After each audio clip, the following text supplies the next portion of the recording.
in Miami. Randall, thank you. Well, earlier, I spoke with Lincoln Mitchell, the national political correspondent for the New York Observer, about whether Trump will have enough delegates before the Republican convention.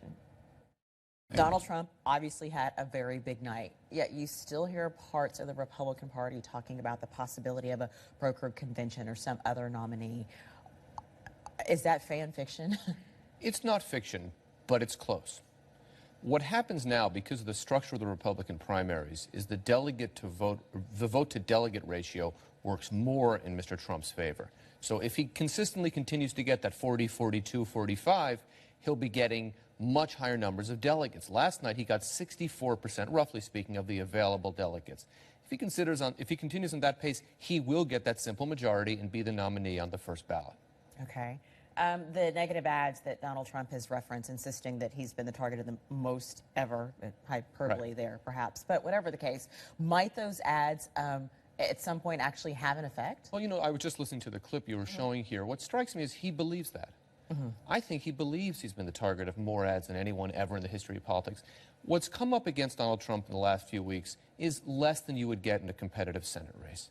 So he has not been the victim of anything. Now, will that move voters? I don't think it moves primary voters, because what is the message? Trump is bombastic. Trump is inconsistent. Trump uses nasty words. That's the core of his appeal. Sure. So this is not how you're going to take primary votes away from him. In a general election, when you can target a little more, because you're talking about the whole country, yes. I think, for example, the ad that we've seen about with a lot of women speaking his words back about some of the really nasty and misogynist things he said, in an election where middle-aged, particularly middle-aged white women, will be a key swing vote, I don't imagine that ad is going to help Donald Trump if the Democrats were to run something similar against him. Let's talk about Ted Cruz. He has been saying for the past few weeks he is the one candidate who can beat Donald Trump, but he really has rarely proven that that's actually the case. Well, to the extent that anyone can beat Donald Trump, it is Ted Cruz. Now, if you look at last night's returns closely, right now in Missouri, on both sides, it's too close to call. But if we stick to the Republican side, one of the reasons that's too close to call is that Marco Rubio stayed in that race. If Marco Rubio drops out a day sooner, almost all of his votes are split. Even if we split them evenly between Kasich and Cruz, Cruz wins that state. North Carolina, he'd have to get a larger chunk of Rubio's votes. But in a three-person race, it's unlikely to see him beating Trump consistently going forward. There is a scenario where if it comes to a brokered convention, Cruz has by far the second largest amount of delegates and therefore is in a good negotiating position. But the scenario where he beats Trump to the nomination outright now, that strikes me as very unlikely. Hillary Clinton obviously had a huge night, but was that to be expected that she would have done as well as she did last night? The Clinton campaign did a very good job yesterday in keeping the expectations manageable, right? So everyone expected, and they couldn't control this, that she was going to win big in North Carolina, big in Florida. And there was the kind of a sense that if she did those and does a draw in the other two states, or even a draw in Missouri and Ohio and loses Illinois, it's okay. So they kept the expectations low, and frankly, she hit out of the ballpark last night. Yeah, she did. So it's a big night for her. It's a very tough night for for Bernie Sanders. He has a path forward, for sure. I don't know that he has a path forward that leads to the nomination. He would have to win to have a majority of the pledged delegates. He needs 58% of the delegates the rest of the way.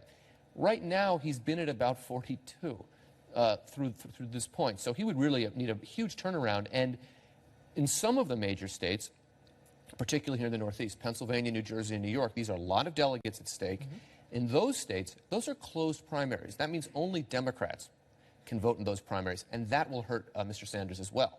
Okay, let's talk about what happened a bit earlier this morning. The president finally putting forth a nominee for the Supreme Court, and the Republicans responding as they said that they were going to respond, that it really doesn't matter who this person is. We're not actually going to give them a hearing. Who does this energize going forward? What base does this energize going forward for the election?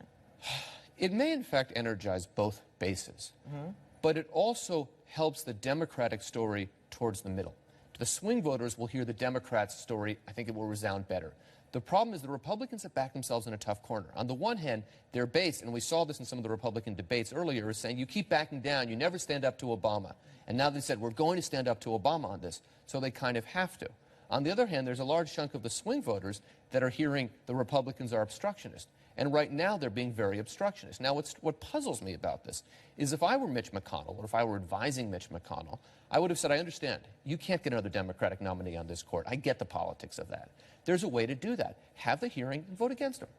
Just vote against him. But at least have the hearing. And if you can't get a majority of senators to vote against him, you shouldn't be Senate Majority Leader. By not having the hearing, they're saying, we don't even want to be involved in the process. We don't even give the process any credit. And that is, I think the president himself talked about institutions a little bit today. That really does undermine the institutions which are really essential for our country to function. Yeah, this is the job of the president, is to make this nominee. It is the job of the president and the job of the Senate to give have a the fair hearing. Lincoln Mitchell, always great to talk to you. Thank you very much. My pleasure. Underwater with no relief in sight.